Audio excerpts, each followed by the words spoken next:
Try to make sure the balance is right. Jab, 2 times, and like this. Then I start going this way, jab.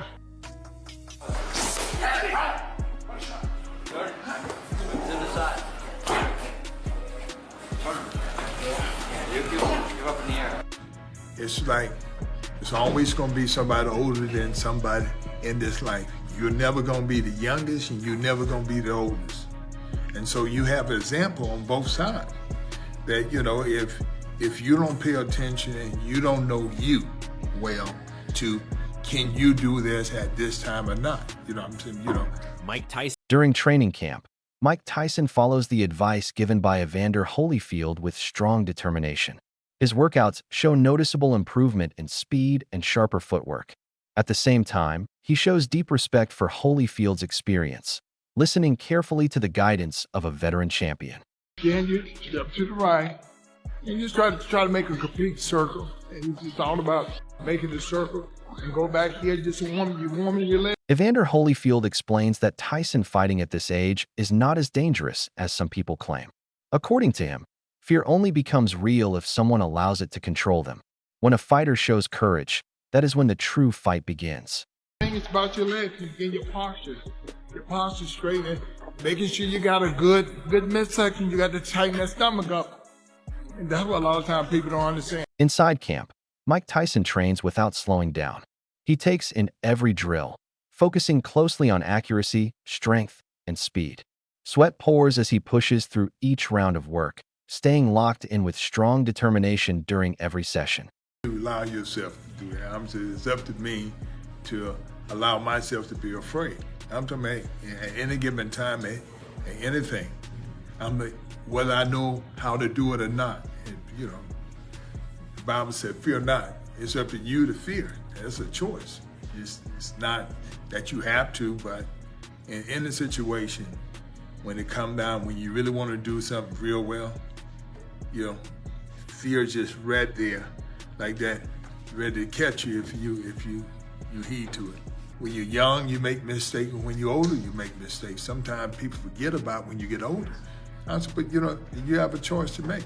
You know, it's a choice you have to make, and you have to be honest with yourself. When honesty comes from yourself, then you ain't gonna do nothing to prove a lot of people. Evander Holyfield shares his belief about Tyson, saying, "Mike Tyson, once a champion, always a champion. That fire inside him never disappears. The heart, the spirit, the champion within him will always remain." Mike, what was the name of the theater that Corbett fought? Mike, he's like, yeah, such and such. He said the right name. I was like, God, I could never get him. I could never get him.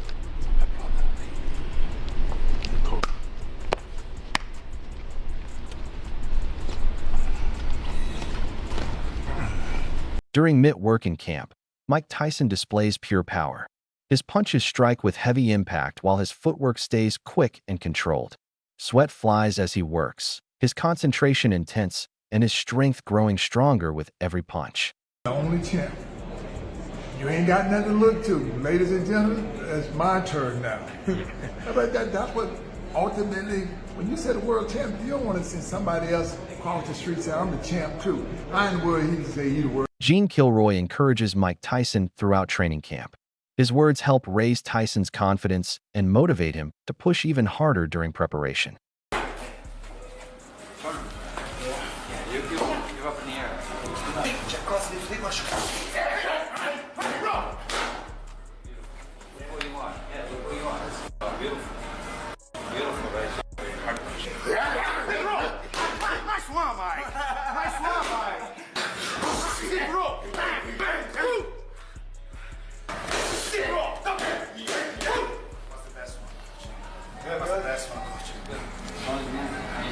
That's the best one.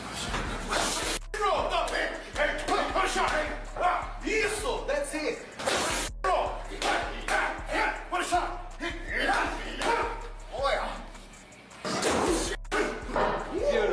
Beautiful. Look where your left hook is when you finish, Mike. Gene Kilroy continues motivating Tyson while he works the heavy bag. He praises Tyson's strength, urges him to increase intensity, and helps build belief in his abilities. His encouragement fuels Tyson's determination, speed, and championship mindset. How old you are, it's how old you feel. I don't feel what the word old. I don't feel that. No. Well, you're smart going into the new wave. No, it's always the old wave. It's always this. Yeah. I could do all this stuff and not have this and this. Yeah, that's what you need. The will determine the skill. Yes. The story of success is be around successful people. I don't believe that. No. What can you lose? What can you win from a loser? Huh? You can learn how not to lose. Huh? You can learn how not to lose. Okay, you learn how not to lose, Yeah. but you don't. You don't. You get more out of losing than you do out of winning. Okay, you're my friend. Yeah. I'm going to get a heart operation. Yeah. But there's a good guy's going to operate on me. Nice guy, nice guy. But there's another guy's who did 20 operations. Who are you going to recommend? Mike Tyson believes he is still the greatest fighter of all time. He approaches the fight with fearless confidence and a mindset that still reflects the attitude of a true champion.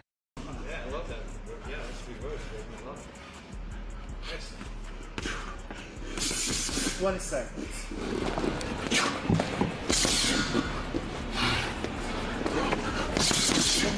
And then the end. It's just like that.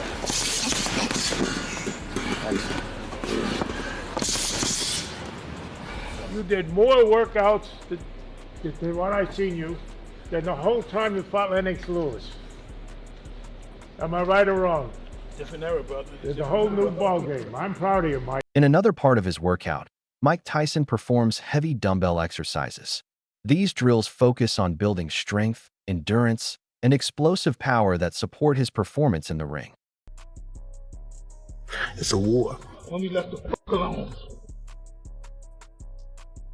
You gotta really believe that. It's all I ever lived for. It's all I ever lived for. Doubt should be eliminated. You should be a doubt annihilator. My mentor told me, look, I got a little man, and I want it all. No, I want it all. You be careful what you wish for.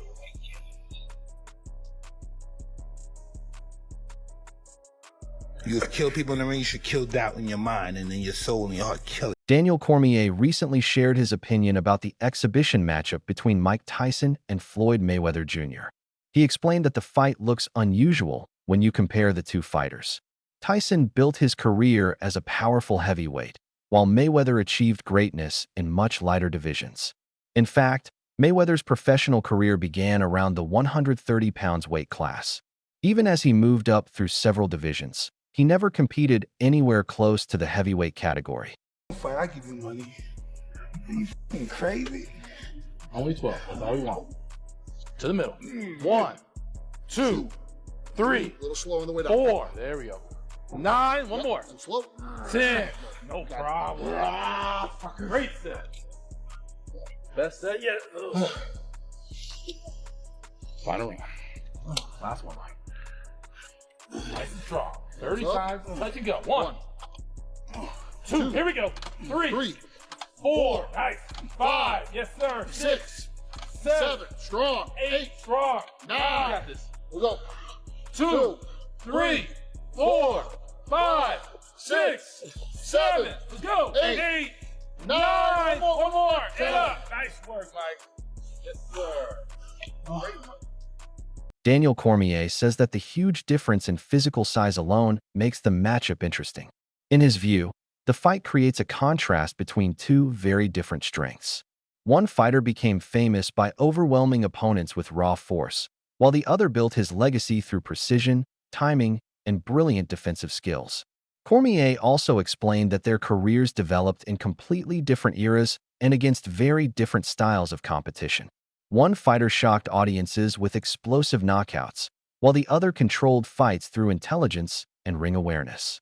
This clear contrast in style and size is what keeps fans debating how their abilities might collide.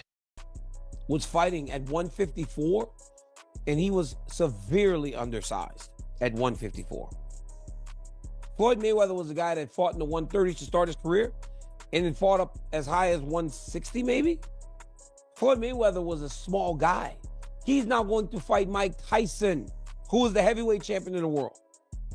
I respect these two men so great a degree that it's hard for me to almost make negative statements about them. But I think that our job as talking heads is to tell you the truth, regardless of how much you admire someone or the applause and adulation you have for them.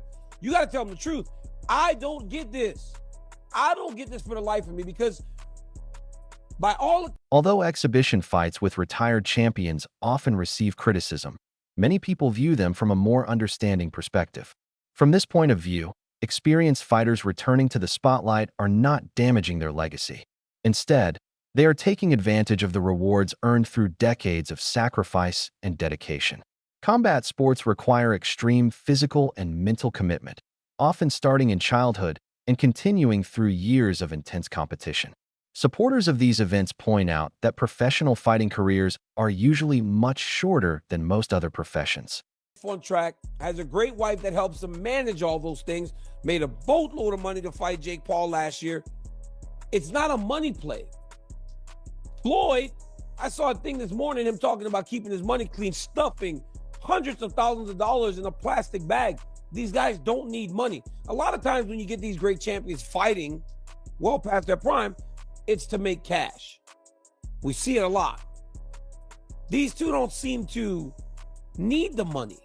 So I don't understand the need to do this. When talked about, Mike Tyson said, I still can't believe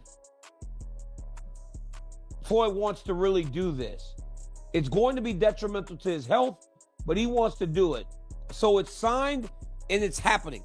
Hey, when Mike fought... The opportunity to earn significant money at the highest level can disappear quickly because of age, injuries, or changes in the promotional world. If well-known fighters can still attract attention and fill arenas in a controlled exhibition setting, some believe it is simply a practical choice rather than a desperate one. There is also the issue of personal freedom. Veteran fighters understand the risks better than anyone. After spending years in tough training camps and high-pressure championship fights, they know exactly what stepping into the ring means. For many of them, these events represent celebration, financial security, and one more chance to connect with the fans who supported them throughout their careers. Let them get their money. They're going to make a lot of money. Mike Tyson makes the money to give to his kids. Floyd makes the money to show us, right? Let them make their money. Why not? It's an exhibition style. They got history. They don't like each other. They are two of the biggest imposing figures in boxing history. Mike Tyson, Floyd Mayweather, and Muhammad Ali. Right? So they're going to make a lot of money. A lot of people going to tune in and they're going to watch it. They don't like each other. So even though it's an exhibition style, you best believe it's not going to count against their actual record, but it's a real fight. And Mike Tyson is not going to hold back no punches like he did with Jake Paul. One of the most interesting points surrounding the exhibition between Mike Tyson and Floyd Mayweather Jr. is their age. Tyson is approaching 59, while Mayweather is 48. Both fighters are well beyond what is normally considered the prime period for professional boxers. In a sport where reflexes, stamina, and quick recovery are essential, age naturally becomes a major concern. Boxing places enormous physical stress on the body. Over time, speed slows, durability can decline, and recovery between intense moments becomes more difficult. Even though both fighters remain in strong condition, stepping into the ring at this stage always carries risk. Mike Tyson, you could believe that this is going to be a real fight. Once it's exhibition style, so it won't count against their box rec, and it's not sanctioned by a commission or any of that or that. But you best believe they're gonna want to. So they're gonna make a lot of money, and it's gonna be entertaining because they don't like each other. There's bad blood. They're gonna let them fly, and neither one of them wants to go home saying they lost to the other one. Mike Tyson has been you know, making passes at trying to. He wanted to hit Floyd at the WBC convention. Remember that famous epic moment where he walks up past Floyd and he's receiving his belt and he just flinches at Floyd, and Floyd don't budge. You're just looking at him, right? Mike Tyson always say he a scared little man walking around with. The age difference of more than a decade also adds another layer of interest to the matchup. It raises questions about reaction speed, overall fitness, and the ability to maintain energy through several rounds. As fighters grow older, timing and quick reactions usually decline, and endurance can become unpredictable, especially under the bright lights and pressure of a major event. However, experience can balance some of those challenges. Years spent in the ring help develop sharp tactical thinking, awareness, and emotional control during high-pressure situations. Even with these advantages, the late stage of both fighters' careers means this exhibition becomes more than simple entertainment. It offers a rare chance to see how elite athletes handle aging while still performing in one of the toughest sports in the world. Seem to be, though, is less so a fight promotion and more so rights holders. They hold the global rights to HBO World Championship Boxing and a number of other Comcast events. Basically, their business is they lease out the rights for footage to old fights to different networks or entities. So it is a bit weird to see them involved in a fight which I would have to assume the cost would be close to 9 figures to stage. It's just honestly puzzling, but seeing there's apparently more information about broadcast partnerships to come, I guess we'll see soon who else is in. Combat sports commentator Wade Plemons recently expressed serious concerns about the exhibition involving Mike Tyson and Floyd Mayweather Jr. He argued that comparing Tyson with Muhammad Ali can feel disrespectful. According to Plemons, Tyson himself has always shown great respect for Ali and never tried to place himself above the legendary champion. He also explained that both fighters competed in very different weight divisions during their best years, making any fantasy matchup unrealistic in an official fight. Work to show just how big an exhibition fight can truly be. Now, exhibitions are a thing we've seen throughout the history of boxing. It's nothing new. Even the great Ali ended up in odd exhibitions for big paydays. Yet what Paul Tyson showed is you can take a fighter like Tyson, who doesn't have much left to give, and whip up a promotion to make the public believe he's back in his prime, and as a result do some of the biggest numbers seen in the last decade.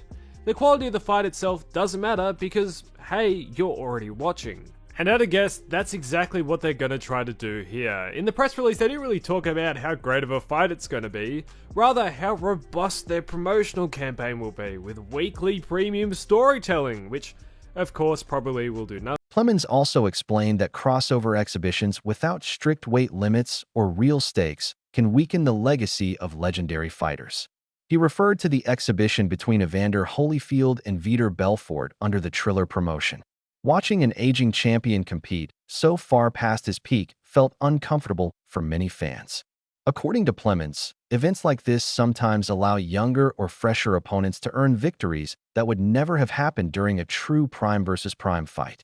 He admits that financial rewards play a big role in these spectacles and understands why fighters seek one last payday. Still, he believes that protecting a fighter's legacy should sometimes be more important than profit. In his opinion, fans may end up disappointed if the fight looks more like controlled sparring than a serious contest. Outside of watching Mike Tyson walk to the ring and the idea that maybe he'll knock out the little guy in Floyd that Tyson for a long time didn't like. You know, for a long time called Floyd a small little angry man or a small little scared man because he couldn't walk his kids to school by himself, mainly because Floyd had, he kind of disrespected Muhammad Ali, who was Mike Tyson's favorite fighter and one that he would never put himself above. But Mike's 60 years old, and if there was a time for Mike to get him and knock him out or whatever, it never would have happened because they were in completely different weight classes and X, Y, Z. If you wanted to settle it outside of boxing, that's one thing, but now they're stepping into this exhibition. There's not going to be any weight classes, obviously, and there's not going to be really any winner to this, and I think we're all going to lose. I think us, the fans, are going to lose a big time because, again, I told you guys years ago that there is a certain brand of combat sports that does diminish fighters of the past, and it's the cross-fire existence on YouTube. But I can still stand here and tell you that there are certain fights that just shouldn't happen. Evander Holyfield should not have been fighting Vitor Belfort on whatever that triad promotion was. I think it was on Triller, and he looked awful because he was in his 60s, and Vitor got to say he knocked down and knocked out Evander Holyfield. And everybody knows that in Evander Holyfield's prime, he would have done work to Vitor Belfort in boxing. Same with this right here. This never would have been a prime for prime matchup. It would have made no sense to have happened. But if it did, Mike Tyson at 215 pounds, should he land at all on Floyd Mayweather, was going to send him to a different stratosphere. Now again, we understand the reasoning behind this, and I want both guys to get paid, but this is going to be sad. And this is why I said sometimes you need to preserve your legacy. And I know Floyd says, legacy don't pay my bills, and clearly he's got a lot to pay. That's it for today's video. Stay tuned until next time.